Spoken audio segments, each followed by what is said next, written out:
Good morning, everyone. You know what time it is. It's coffee time. That's right, with author Michael Sanchez. How's everyone doing today on this Wednesday morning?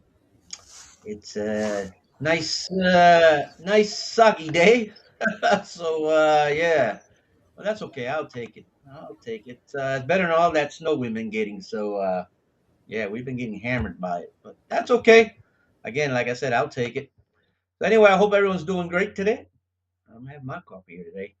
Anyway, the show titled today it's called Balancing Creativity with Deadlines. Yeah, we've all gotten that. We all have to deal with creativity and deadlines. Yeah, it's pretty tough stuff. You know what I mean?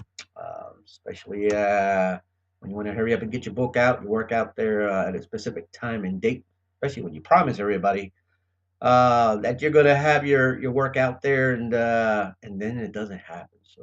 We've all had that. You know, there's a quote here that said, "Deadlines and things make you creative," by Jack White. I believe that. Yeah, deadlines with all that pressure in there, that makes you more creative. I think you can agree with that.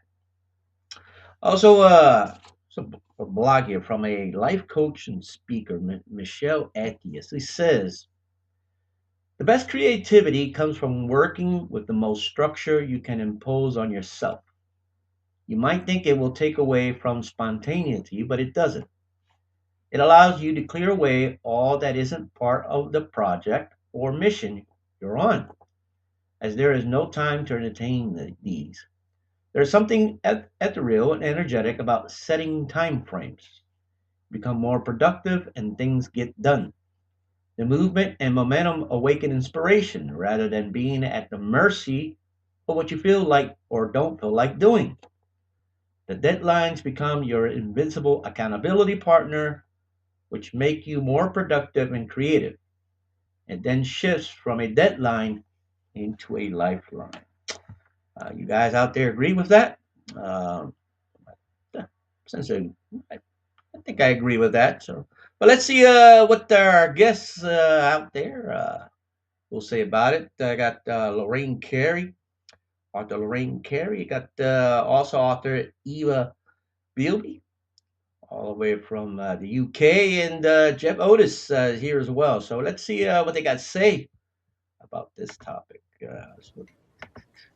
Jeff, you there? Yes, I'm here. Hey, how you doing? Oh, I'm doing pretty good. I'm sorry about all that snow I saw on the news the other night what you guys were getting, and I'm glad. It sounds like maybe it's over for Yeah, now. it's rainy, a little rainy today, but it's all the snow has been washed away, so that's a good thing. Yeah. Like I said, I had posted it out on Facebook saying it feels like I was back in Jersey. Well, Yeah, since the topic today is creativity, that's the perfect kind of day to yes, sit yes, yes. down and just begin your creative process, whatever it is, if it's There writing you or go. painting or whatever. But That- That's right. Hello, we got Lorraine Carey. Hey, Lorraine, you there? Hi, everyone. I hope everyone's staying warm. I know we're still freezing here in Florida. So, Oh, get out of here. What temperature? What's the well, temperature?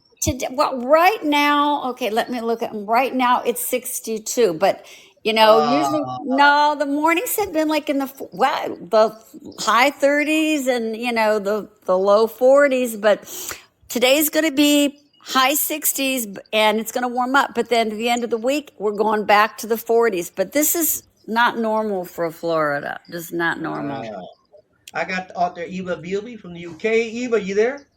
Yes, I'm here, Michael. Hey, do you hear her with that 62-degree thing? You know, I know. We currently in the UK, it's 2 degrees centigrade. Oh God, I'm not going to complain. yeah. So, Jeff, what do you say? What do you say about that? About that 62 degrees over there in Florida? 62 degrees. Oh, wow. Nice. It sounds Like, oh, Sounds like springtime. It is springtime. All right Yeah. then. Well, okay. Well, again, the title for today is called "Balancing Creativity with Deadlines." What do you say about that, Jeff?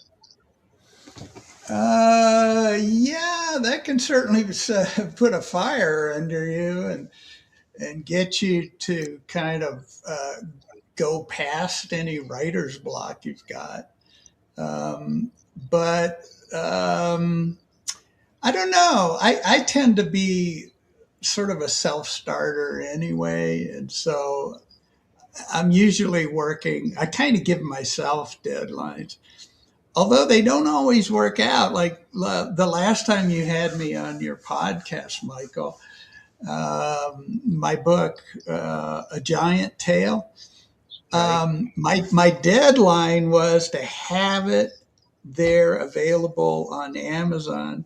And then at the last minute, a problem came up with the cover. And so I didn't have it out at the time that I was on your podcast. Yeah, So I get that. sometimes these things slip up, and It's you right. just It's unexpected. Yeah, unexpected surprise. You can't control that. So, what say you, Lorraine?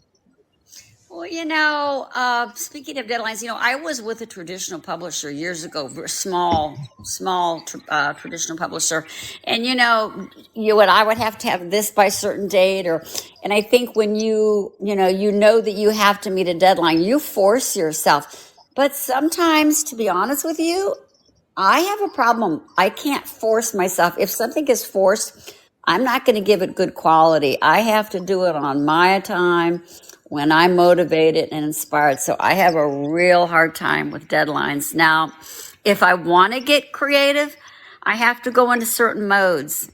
And that means that I have to do something off the beaten track other than working on my manuscript. That means I have to get in nature, which is a big motivation, or I have to dabble in one of my other favorite arts, and that's photography. So I kind of have to switch gears a little bit, and then that sparks my creativity. Interesting. What say you, Eva? Well, like Lorraine, I had a traditional publisher a few years ago, and I didn't really have a problem with working to deadlines. Um, it sort of motivated me, really, having a deadline. But these days, I'm an indie author, self-published, and the deadlines I work to are my own self-imposed deadlines. I'm currently in the process of getting a book together, um, which is a collection of my short stories. And I have given myself a deadline of I would like it done by the end of March because I've got some book fairs coming up in the spring, and I would like to have this collection of short stories ready and have some ordered, ready to put on my table at the book fair. So I will make sure I stick to that deadline. So Jeff, is there a specific routine or something that you do that'll motivate you to get these deadlines, done at specific times? Is there something that you do? What can you do? Nothing, uh, nothing specific for me. Right. Oh, sorry, was that question directed at Jeff? Yeah, it was for Jeff, but yeah, that's okay. that's all Okay. right. I want to hear what you have to say. Go ahead, Eva. Go ahead. Oh, um, yes. So I have given myself this self-imposed deadline of I want this book ready by the end of March. I'm currently working on the last story that is going into this collection, and I'm hoping to have that finished by the weekend or maybe just after the weekend. And once that final story is done, um, then I'll go about getting things organised, the formatting of it, um, sending it to Ingram Spark, and all that sort of thing. Getting a load of copies ordered in readiness for the book fairs when they start. Ah. So, Jeff, does this spark your creative part of your mind with these deadlines, or what? Uh, that's a good question. I don't know. The kind of deadlines that I deal with that feel like deadlines are the less creative part of writing. It's like, okay, I have to have this manuscript in by a certain date, and or I have to have this completely edited by a certain date. And those aren't the fun parts. The fun parts are, of course, are the writing. And my problem is I will spend time writing on different book projects and just kind of let those deadlines, like, okay, I wanted to be published by a certain date, they kind of go on the back burner a little bit because it's just so much more fun to write. So I end up with a bit of a log jam. I'll have a bunch of manuscripts that are ready to go almost. And I haven't really given the publishing side of it the attention I should. And then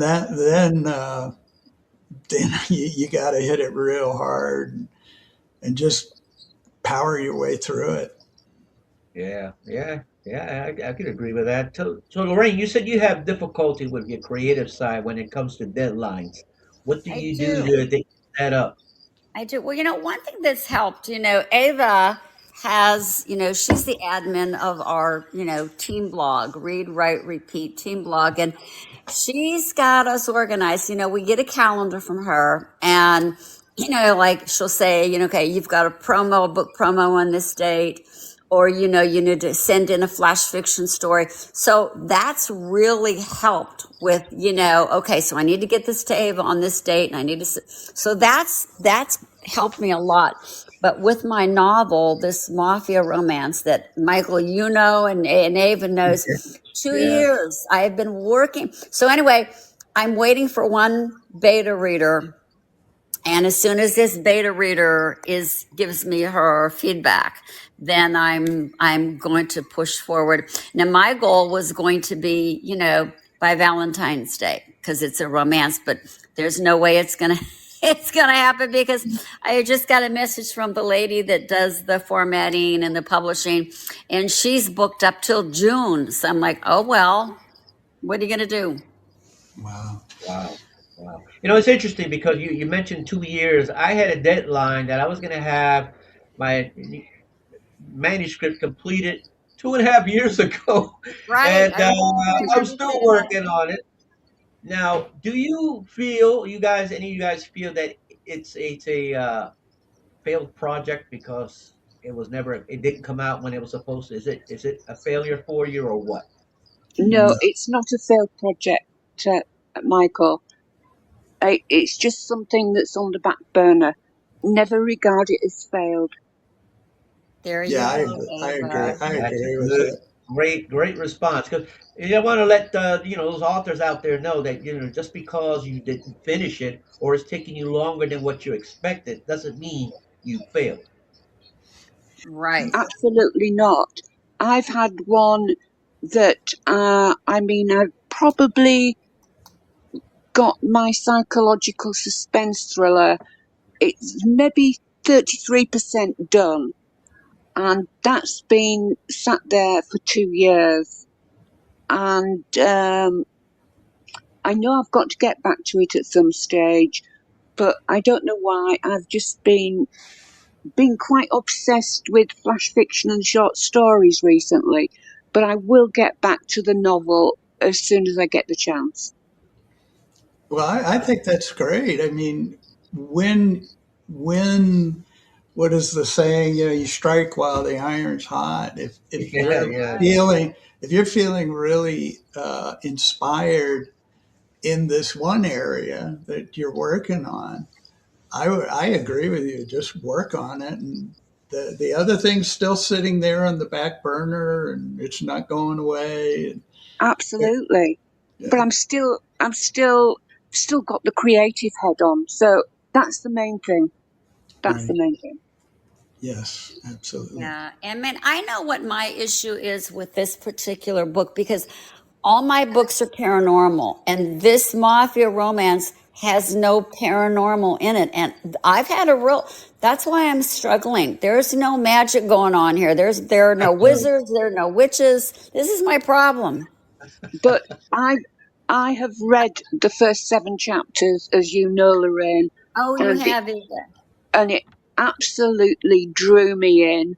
And yes, okay, there's maybe no paranormal in it, but you should still be proud because that story has got me drawn in, and I cannot wait for it to be published. Oh, thank you, Eva. Well, it's based partly on a true event. So, Uh huh.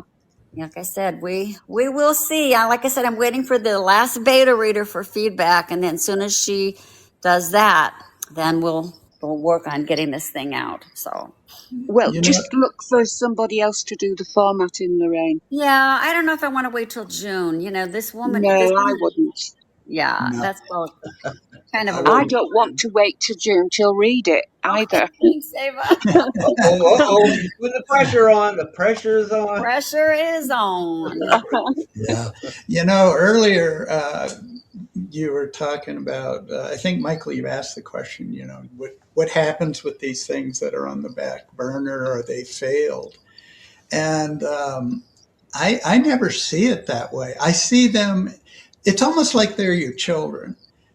And you've put your heart into each one. And so, okay, maybe you have one of them that's kind of acting up and, not doing what you wanted it to, but it's still like it's part of you. And so you never consider it failed. You simply figure out how to fix the problem. And sometimes, Absolutely, Jeff. I totally agree. Yep. yeah, and sometimes it can take, maybe it's a month later that I'll wake up in the morning and it's all of a sudden, oh, I know how to fix this. And you get right back into it. Yeah, Yep. absolutely. So, Absolutely. what ideas do you guys have for these new authors out there who feel that they failed because they didn't reach a deadline or whatnot, or their creative side of their minds is just stalled? What ideas can you give them to help them out? My advice is never, ever give up. Yeah. I Do would not also, do not see it as a failure because you haven't finished it yet. You will finish it when the time is right, but do not give up. right. That's right, Ava. Yeah. And And try, I was told, if you're stuck in a rut and to sidestep out for a little bit, and like I said, do something else that you enjoy for like, I like photography. I'll go out and do some nature photography, write a poem. Just write. Now Ava has a great idea where she can look at an image, a picture, and just write like a real quick short flash fiction on that. And I've done that too. That helps immensely. So I think just kind of sidestepping for a while, get involved in another project, your creativity will spark and you'll get back to that book. What say you, Jeff?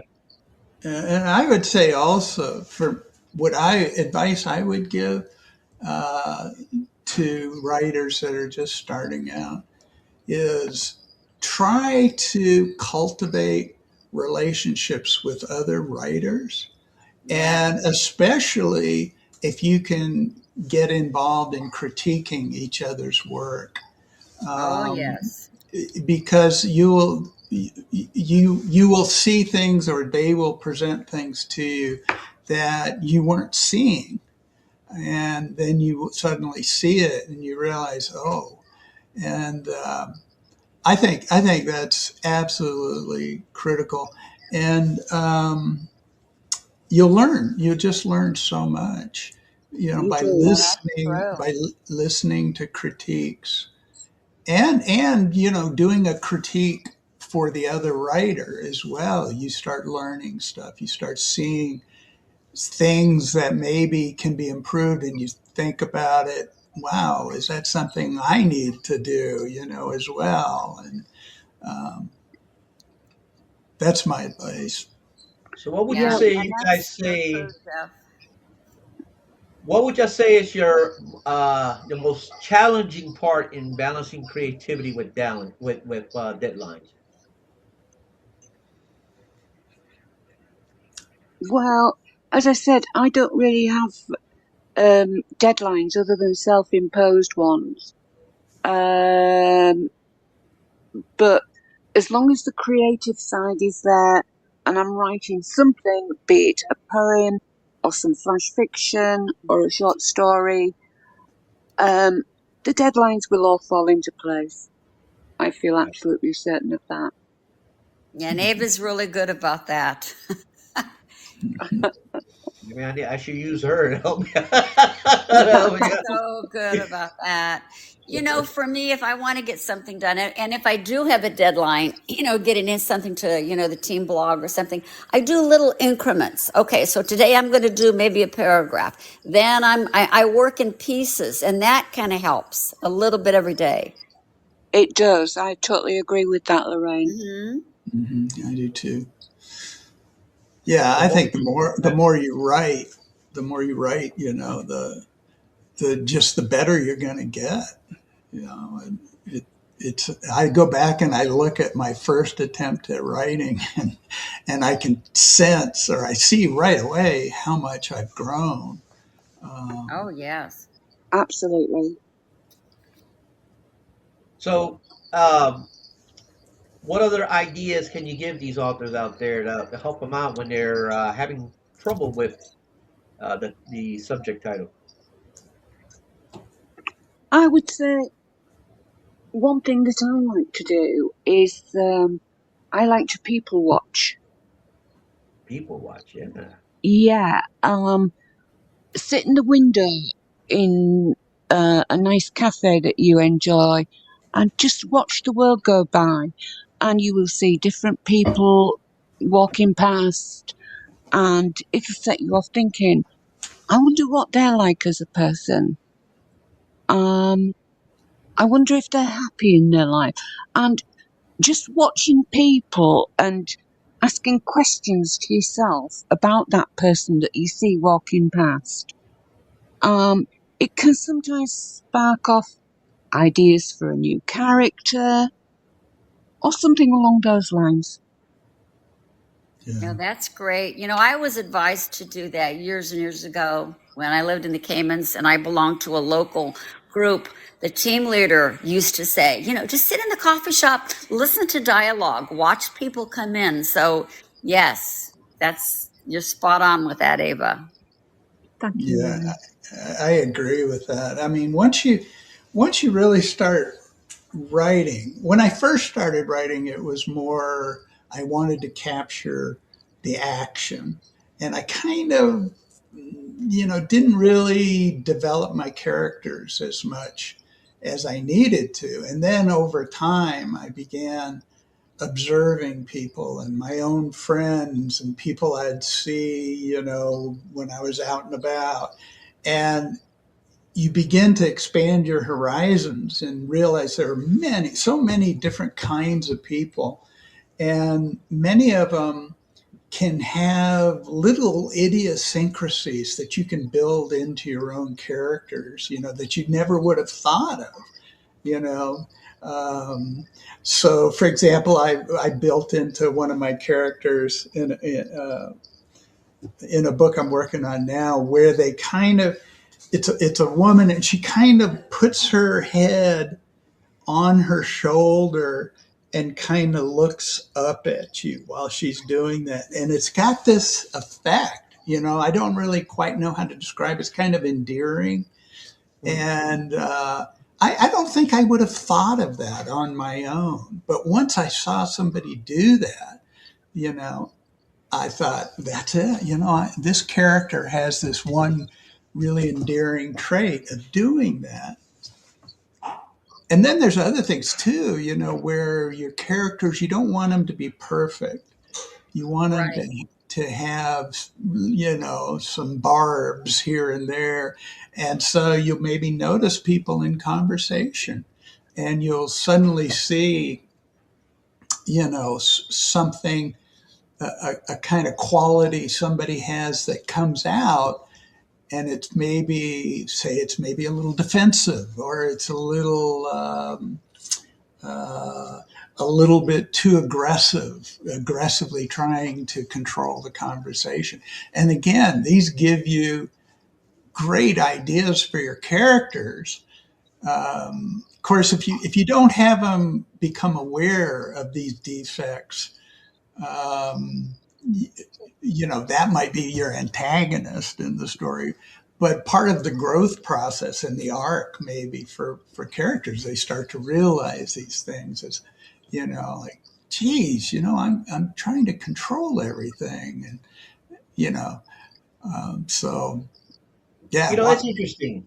You mentioned characters. Now, if any of you guys have had a certain character, but because of this character, the way he or she, you're having difficulty molding it to get the story completed, that has caused you, some trouble in getting the work done, the book done or manuscript, because you can't just, I don't know, for some reason you're having an issue with this specific character or whatnot. Any of you guys? Well, I would like to say that one of my favourite parts of about writing is creating a new character. I love character development, and the other thing that I love when I'm writing is creating dialogue as well. So those are my favourite two aspects of writing. So, but have you had issues with trying to like mold that character and get them, set and ready to go, but you just can't figure out, well, what I'm going to write about him or her and so on, that's caused you to, have finish the process, in writing. Any issues with that? Any of you guys? No issues with that. No, because I enjoy that character development, it has never ever been an issue for me. Gotcha. Lorraine? Yeah, That's good. Yeah, I have had, and then like I used to tell my students when I taught and when they were writing stories, I said, some characters are a flat character. They stay the same. And they're, if they have a certain personality, then they're going to stay that way. But a round character changes, the personality changes. And some of my characters, and I find if you're writing a round character, that that transition for that character, that can be difficult. It might be a character that starts off, okay, maybe he's a bad guy, and he just changes and becomes a good person.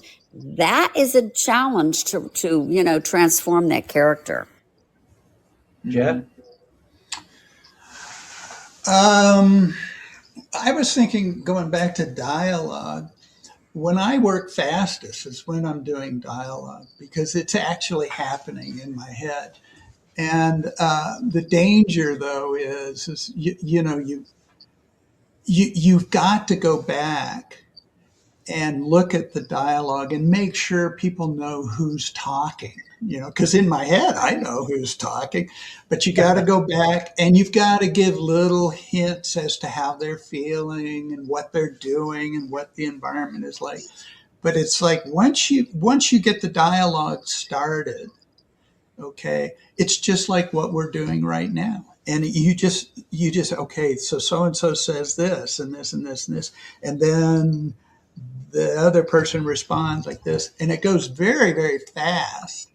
And it helps when you have a deadline, I guess, is to just get that dialogue going, so you finish the conversation, and it leaves the reader kind of like, wow, well, that was kind of intense. What's going to happen next? And then you go back. Right. Then you go back and you do the editing. But I think if you do get caught up with the details, like what was the person doing while they were talking, and what was happening around him. That can begin to my way of doing it is you go back later when dialogue's finished, get the dialogue down first so it's fresh, it's spontaneous, and then you go back and you build in the things for the reader. Yes, Nice. that's good information, Jeff. Yes, I agree. I'm chuckling here because when I start writing dialogue, there comes a point when I have to stop that dialogue. Because I enjoy writing dialogue, I could go on. And Lorraine will probably chuckle here because that is how I am in real life. When we're chatting on the phone, Lorraine, what Yes. am I like? I do not know when to bloody stop. La la la la la la. Yeah, that can happen. Yeah, I know. Sometimes you have to. What is it saying? You have to cut out your darlings. Actually, they're not cutting out. But You're Yes. darling. yeah, there's been times when I loved the dialogue, but it wasn't furthering the story. And you got to go back and think, okay, is this helping the story along? Right. And that's Right. what I'll Yeah. often do is I'll take that dialogue and say, okay, we'll have to do surgery here. I'm gonna have to take it out, and I'll put it on a back burner, and it'll eventually become a short story. Because if the dialogue is that fresh and that interesting, I'm just not going to throw it away. I'm going to do something with it later. So I don't know. Absolutely. I must have, if what I'm describing were a stove, I would have back burners all the way into the living room and down the You've got stairs. a restaurant stove there, commercial stove. So it's fair to say that'll definitely hurt a deadline if you're too busy, writing on and on and Yeah, on your dialogue. That can hurt you. yeah. Can that hurt you or can that, save you in regards to deadlines? Well, that's a good question.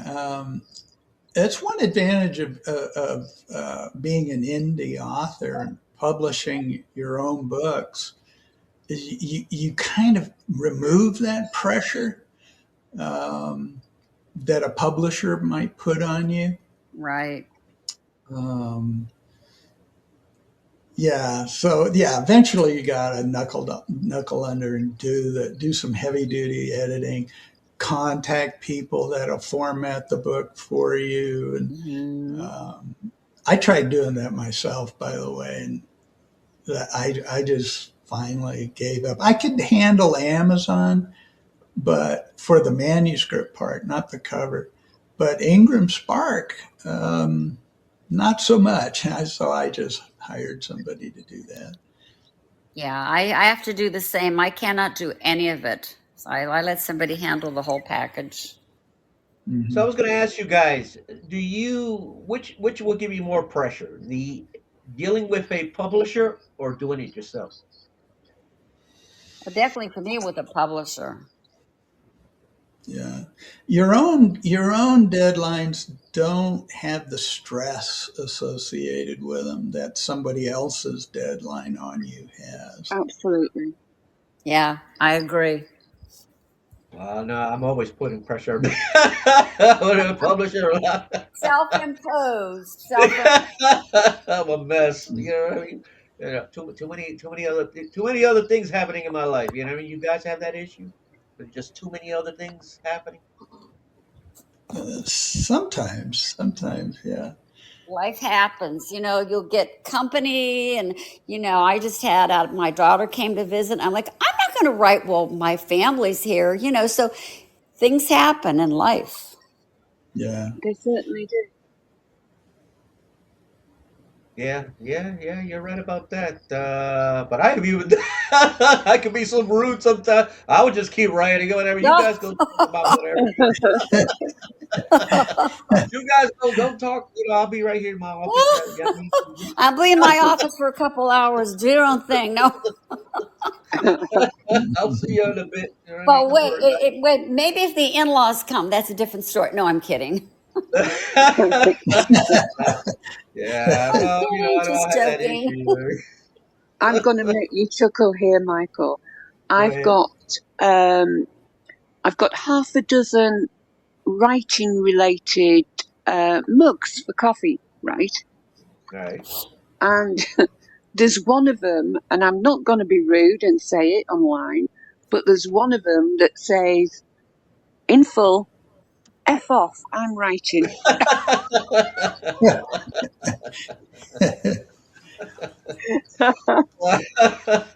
I wouldn't go that far, though. Yeah.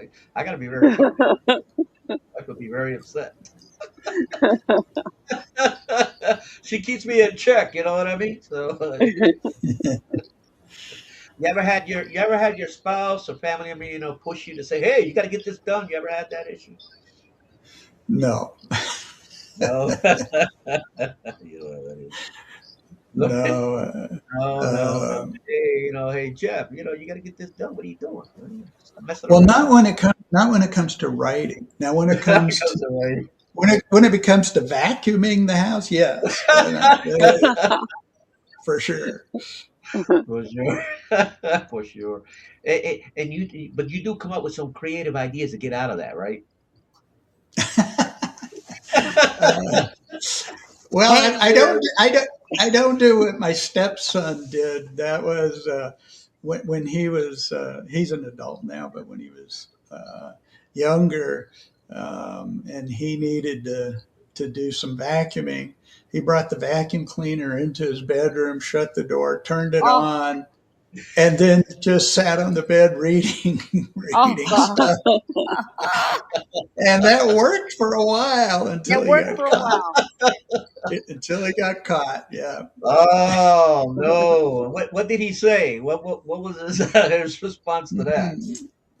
I I don't. I'm not sure. He probably, but I imagine he jumped up and just got to work. He's a great guy. So I don't think he argued. He just got to work and apologized. Gotcha. What's If the funniest thing you ever dealt with when it comes to creative writing and meeting deadlines? Anybody? Oh. Um, well, it's awful when you're rushed, and so you don't Yeah. have the time to do it right. I And agree with that. I do sacrifice quality. Oh, I would be so upset. Yes. Oh my God. What is this crap? Oh my God. What are you gonna do? You don't yeah, get the quality. It's a learning especially process. yeah, especially when it comes to editing. You can go through the entire book and think, okay, I've caught everything. And the word, now they have, in Word, they'll tell you, oh, this is misspelled. And so you fix all of that. And I had a deadline to publish. And so finally it was published, and I was real happy about it. And I started getting messages from readers, pointing out that Yeah. Yeah. the nastiest thing is if you put in the wrong word, you spell it wrong, Yeah. Mm-hmm. but the word processor doesn't see it because it's another word spelled correctly, and so it Yeah. doesn't catch it. Right. And yeah, I had to go back, re-edit the manuscript and Uh, republish. And Definitely had that issue myself. Yes. yes, we yeah, all have, It's a I learning believe. process. Yes. Yeah. Well, this has been a very interesting show. You guys have been awesome. And well, thank you. Thank you. It's been definitely would like awesome. to Thank bring you, you Jay. back for another topic. What say you guys? I'm in. This is a great I'm team. in, Yeah, I'm in.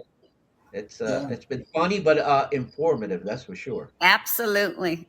Like I said, we all learn from each other. Every time I listen to the show or I'm in with the show, I learn something. There's always something good to take away. Absolutely. I totally agree with that, Lorraine. Yay, Gotcha. Ava. How about you, Jeff? Yeah. Yeah.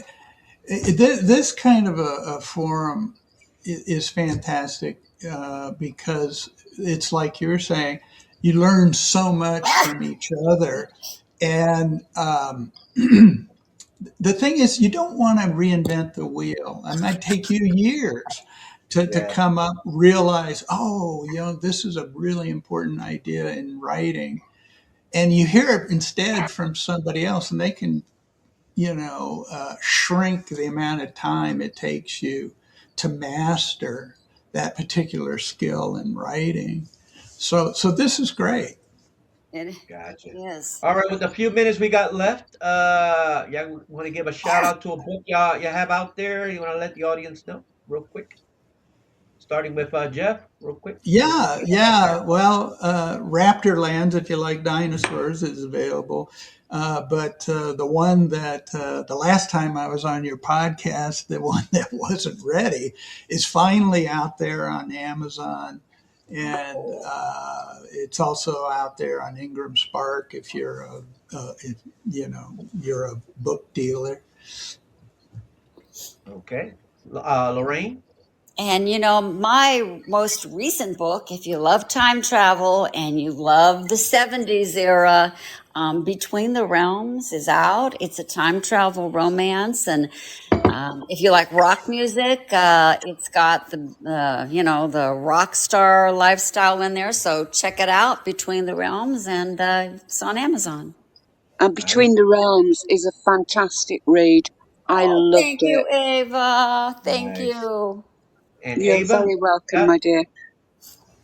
Well, all I can do is tell you to look out for my forthcoming book, which is going to be called A Little More of Me.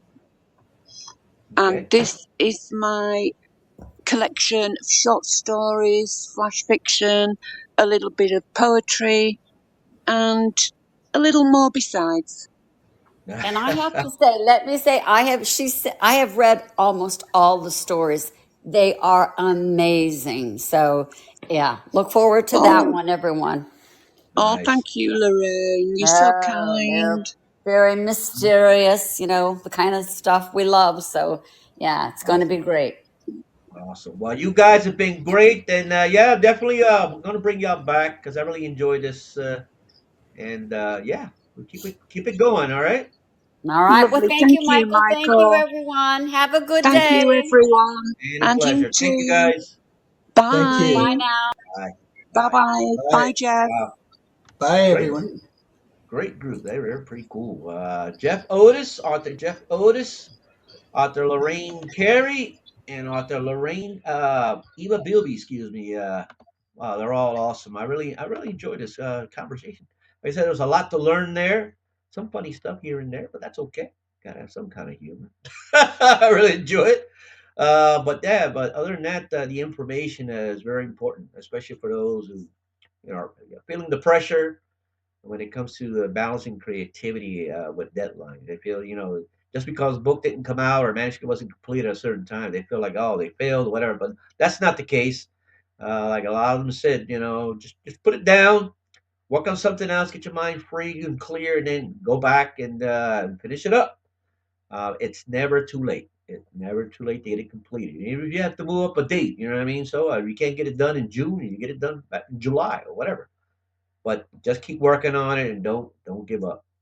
Anyway, it's been a great show. I want to thank again my guests, Jeff Otis, Eva Bielby, and Lorraine Carey for coming in, chiming in, and giving their insights. It was pretty cool. You guys are great.